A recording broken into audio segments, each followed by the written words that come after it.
तो दोस्तों आज मैं आपको ये बताने वाला हूँ इस वीडियो में कि आप जब भी एक आर्टिकल पोस्ट करते हैं तो उसमें कौन कौन सी बातों का ध्यान रखना पड़ता है।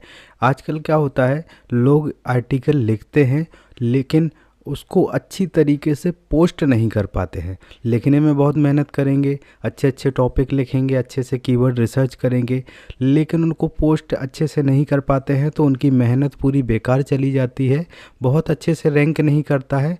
इसलिए आज मैं आपको परफेक्ट तरीका बताऊंगा और ये जो 14 पॉइंट हैं आपको देखेंगे, आपको ये पता लग जाएगा कि ये पॉइंट कैसे आपको कहाँ पे सेट करना है। अगर आप योस्ट प्लगइन यूज करते हैं एसईओ के लिए तो आपको ये पॉइंट यहाँ पे नीचे दिख जाएंगे। इनको मैं बारी बारी से आपको समझाऊंगा। अगर आप और कोई प्लगइन यूज करते हैं तो वो भी आपको सेम ही लगेंगे, जो भी है सेम ही आपको ये प्रोसेस पूरा फॉलो करना है। वहाँ पे उनका लोकेशन दूसरा हो सकता है, नाम दूसरा हो सकता है, लेकिन लगभग यही तरीके आपको अपनाना पड़ेंगे। ठीक है, तो बिना टाइम वेस्ट किए मैं वीडियो को शुरू करता हूं। अगर आपको वीडियो अच्छा लगे तो वीडियो को लाइक कर दीजिए और बहुत ही अच्छी जानकारी इसमें वीडियो में आपको मिलने वाली है। लगातार हमारे ब्लॉगिंग के ऊपर बहुत अच्छे अच्छे वीडियो आ रहे हैं, आप कंटिन्यू देखते रहिए और चैनल को सब्सक्राइब ज़रूर कर लीजिए, नोटिफिकेशन को ऑन कर लीजिए। चलिए हम वीडियो में आगे बढ़ते हैं। तो हम 14 पॉइंट आज बात करेंगे, 14-15 पॉइंट जो है बताएंगे कि आपको क्या क्या ध्यान रखना है एक आर्टिकल पोस्ट करते समय। मैं उसके बाद बात कर रहा हूँ जब आपने एक आर्टिकल बना लिया, लिख लिया, और उसके बाद हम जो है बात करेंगे। आप जो है वर्डप्रेस खोलेंगे, ऐड न्यू आर्टिकल जो है ऐड न्यू पोस्ट इस पे क्लिक करेंगे और फिर नया पोस्ट यहाँ पे पेस्ट कर देंगे। अब आपको एसईओ करने के लिए क्या क्या ध्यान देना है हम उस पे बात करेंगे। ठीक है, तो सबसे पहले यहाँ पर ये 14 पॉइंट हैं जो कि योस्ट प्लगइन में दिए जाते हैं। योस्ट जो यूज करते हैं उनको ये मिल जाते हैं। अगर समझ में नहीं आते हों तो आप एक बार समझ लीजिए, पूरा वीडियो देख लीजिए लास्ट तक, तो आपको बहुत अच्छे से पता चल जाएगा। आप बिना देखे इन सारे पॉइंटों को जो है क्लियर कर सकते हैं। जैसे कि इस जो आर्टिकल है ये मेरा, यहाँ पे आप देख सकते हैं एसईओ एनालिसिस गुड है, यहाँ पे ग्रीन सिंबल हमारा बन के आ रहा है और ये मैंने 14 के 14 पॉइंट यहाँ पे ग्रीन कर लिए हैं। तो यहाँ पर सबसे पहला जो पॉइंट है, नीचे से शुरू करते हैं कि एसईओ टाइटल विड्थ। ठीक है, आपकी जो एसईओ की टाइटल है जो कि आपका स्टार्टिंग में ही डलता है, ठीक है, यही मान लीजिए कि यही है आपका एसईओ टाइटल। इसको अलग से भी डालना पड़ता है, वो बताऊँगा। तो यहाँ पे आप देख सकते हैं कि मेरा जो टाइटल है वो लगभग 10-11 वर्ड इसके अंदर हैं और 2 कीवर्ड हैं। और सबसे मेन बात ध्यान देने वाली ये है कि आपको अपने टाइटल में अपना कीवर्ड ज़रूर डालना है जिस पर आपने आर्टिकल लिखा है। तो मेरा जो कीवर्ड है यहाँ पे देख सकते हैं टाइप ऑफ सीमेंट है, तो ये मेरे एक टाइटल के अंदर ही आ गया और मेरा टाइटल 10 से 12 शब्दों का हो गया। और यहाँ पे देख सकते हैं कि ये यहाँ पे मुझे टाइटल में 2 कीवर्ड मिल रहे हैं। एक ये how many type of cement and their common uses in construction. तो यहाँ पर मेरा जो है फ्लो और उसकी टून जो है एक अच्छी पढ़ने में अच्छा लग रहा है। ठीक है, तो उसका टोन अच्छा निकलना चाहिए, पढ़ने में अच्छा लगना चाहिए, क्योंकि ओवरऑल ह्यूमन ही इसको पढ़ने वाले हैं तो उनको अच्छा लगेगा, तो इसका जो है इम्प्रेशन अच्छा जाएगा। तो यहाँ पे सबसे मेन बात 2 चीज़ें ध्यान रखना है कि आपका जो टाइटल है वो 10 से 12 वर्डों का होना चाहिए और दूसरा आपका जो कीवर्ड है वो इसके अंदर ही होना चाहिए। आप ऊपर ये टाइटल लिख देंगे और सेम टू सेम इसको कॉपी करके और नीचे जो एसईओ टाइटल का ऑप्शन होता है उसमें पेस्ट कर देंगे। एसईओ टाइटल का ये ऑप्शन होता है, इसमें आप पेस्ट कर देंगे सेम टू सेम। तो यहाँ पर आपका टाइटल का ये एक पॉइंट क्लियर हो गया। चलिए हम दूसरी बात करते हैं, टेक्स्ट लेंथ। तो टेक्स्ट लेंथ कितनी होनी चाहिए? तो टेक्स्ट लेंथ यहाँ पे हमारी 3951 है, तो ये बहुत ज़्यादा है, लेकिन इतना अगर आप नहीं लिख सकते कोई ज़रूरत नहीं है इतना लिखने की। मिनिमम 350 से 400 वर्ड आपके आर्टिकल के अंदर होना चाहिए। इससे कम अगर लिखेंगे तो वो बहुत कम चांस होते हैं कि रैंक करेंगे।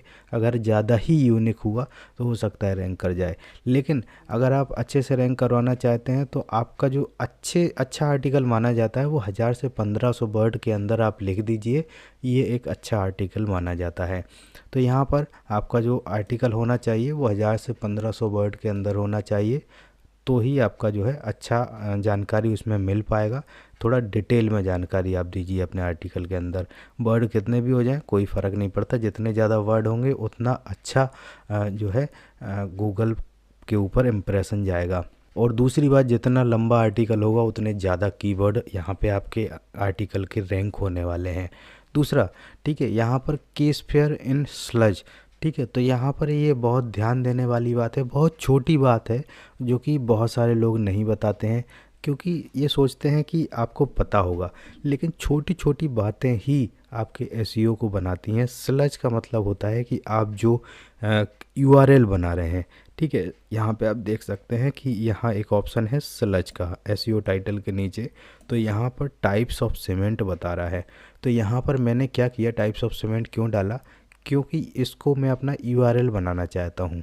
मेरी जो वेबसाइट है उसके आगे स्लैश करके मेरा यही आगे लिखा आएगा और मेरा ये आर्टिकल खुल जाएगा, यानी कि मेरा जो टोटल इस पोस्ट का यूआरएल होगा वो यही है। तो मैंने यही क्यों डाला, मैं और कुछ भी डाल सकता हूँ। तो यहाँ पे लिखा हुआ है की स्पेयर इन स्लज, इसका मतलब ये है कि आपको क्या करना है कि आपका जो कीवर्ड है जिस पर आपने लिखा हुआ है आर्टिकल, वो आपके स्लज के अंदर होना चाहिए एटलीस्ट, ठीक है। यानी इसका मतलब ये है कि आपका स्लज थोड़ा और लंबा हो सकता है। मैं चाहता तो यहाँ पे लिख सकता था how many type of cement, तो मेरा कीवर्ड क्या है, टाइप ऑफ सीमेंट। तो स्लज के अंदर आपका कीवर्ड आना चाहिए, या फिर कीवर्ड ही स्लज हो जाएगा, ठीक है। तो ये पॉइंट आपका क्लियर हो गया। अगला पॉइंट है प्रीवियसली यूज्ड की स्पेयर। इसका मतलब ये है कि हमने जो अपना कीवर्ड है वो आर्टिकल के बीच में यूज किया है या फिर बाद में यूज किया है, पहले हम कीवर्ड नहीं डाले हैं, तो ये एक अच्छा इंप्रेशन है। अगला पॉइंट है की स्पेयर लेंथ इज गुड, ठीक है, की स्पेयर की लेंथ जो है वो अच्छी है। इसका मतलब कीवर्ड जो है वो आपका 5-7 वर्ड तक हो जाए तो बहुत अच्छा है। जितना छोटा होता है उतना अच्छा होता है, लेकिन जितने छोटे कीवर्ड होते हैं उस पर उतना ज़्यादा उसकी कीवर्ड डिफ़िकल्टी होती है। तो आपको लॉन्ग टेल कीवर्ड पर काम करना है तो जल्दी रैंक करेंगे। शॉर्ट टेल आप कीवर्ड पर रैंक तब कर सकते हैं जब आपका जो है ब्लॉग थोड़ा बड़ा हो जाए, आप अच्छे से रैंक कर सकते हैं तब, ठीक है। अगला जो है वो है की स्पेयर इन एसईओ टाइटल। आपका जो कीवर्ड है, की स्पेयर का मतलब है यहाँ पे कीवर्ड, ठीक है। कीवर्ड जो है वो टाइटल के अंदर है, जो कि मैं आपको पहले ही बता चुका हूँ। अब यहाँ पे की स्पेयर डेंसिटी, तो यहाँ पे लिखा हुआ है the key spare was found 16 time, this is great. अब यहाँ पे बहुत अच्छे से समझने की ज़रूरत है, इसका मतलब क्या होता है। इसका मतलब ये है कि आपका जो लगभग 4000 वर्ड का आर्टिकल लिखा हुआ है, इसमें 16 टाइम की स्पेयर मिला हुआ है, यानी कि जो हमारा कीवर्ड है टाइप्स ऑफ सीमेंट पूरे आर्टिकल में 16 जगह पर लिखा हुआ है। ये एक अच्छा पॉइंट है, एक अच्छा इंप्रेशन है। तो आपको क्या करना है कि अगर आप 1000 वर्ड का आर्टिकल लिख रहे हैं तो 4 से 5 बार आपका कम से कम की स्पेयर यानी कि कीवर्ड होना चाहिए इन द आर्टिकल, तो आपका रैंक होने के चांसेस जल्दी है और एसईओ की नज़र से भी अच्छा है। अब यहाँ पे आगे लिखा हुआ है की स्पेयर इंट्रोडक्शन वेल डन। मैंने जो की स्पेयर का इंट्रोडक्शन जो टून बनाया है वो बहुत अच्छा है, यहाँ पे ये बोल रहा है योस्ट एसईओ। अब यहाँ पे इंटरनल लिंकिंग, मैंने मेरे ब्लॉग के जो अदर पोस्ट हैं, ठीक है, वो मैंने इस पोस्ट में भी ऐड किए हैं, तो उसको कहते हैं इंटरनल लिंकिंग, ठीक है। जैसे कि मैंने यहाँ पे आपको दिखा देता हूँ कि यहाँ पे आप देख सकते हैं, जैसे आपको क्या करना है कि एक ऐसा हेडिंग बना देना है और उसके अंदर अपने ही कुछ पोस्ट यहाँ पे लगा देना है। आप चाहें तो बीच में कोई ऐसा वर्ड मिल जाए जिसके ऊपर आपने पहले लिखा हुआ है, तो उस वर्ड के अंदर आपको लिंक डाल देना है, तो उसको इंटरनल लिंकिंग कहते हैं। तो वो आपको करना है, मैंने करके रखी है, इसलिए यहाँ पे you have enough internal links, ठीक है। अब यहाँ पे इमेज डालना है आपको। इमेज एटलीस्ट आपको फीचर इमेज ज़रूर डालना है और उसका ALT टेक्स्ट ज़रूर डालना है, ठीक है। अब यहाँ पर इमेज की स्पेयर गुड जॉब। यहाँ पर इसके अलावा आउटबाउंड लिंक, यानी कि आपके आर्टिकल के जैसे दूसरे आर्टिकल लिखे होंगे जो कि रैंक कर रहे होंगे, या फिर किसी और के जो आर्टिकल है जो कि आपकी वेबसाइट के बाहर के आर्टिकल है, आपके ही आर्टिकल के जैसे हैं, तो उनकी लिंक आपको अपने आर्टिकल में डालना है। या फिर आप कोई सी भी लिंक डाल सकते हैं जो कि आपके आर्टिकल के बाहर की हो, तो उसे आउटबाउंड लिंक कहते हैं।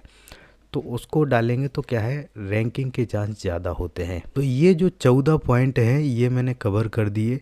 इसके अलावा यहाँ पे एक पॉइंट और है जो कि 15 पॉइंट मान सकते हैं कि की स्पेयर इन सब हेडिंग। तो यहाँ पर आपको जो हेडिंग्स में है वो लिमिटेड ही रखना है आपके की स्पेयर को, यानी कि आपके कीवर्ड जो है वो हेडिंग में कम से कम होना चाहिए। इसके अलावा और भी पॉइंट है जिन पर आप काम कर सकते हैं, जो कि मैं आपको आगे चल के बताता रहूँगा।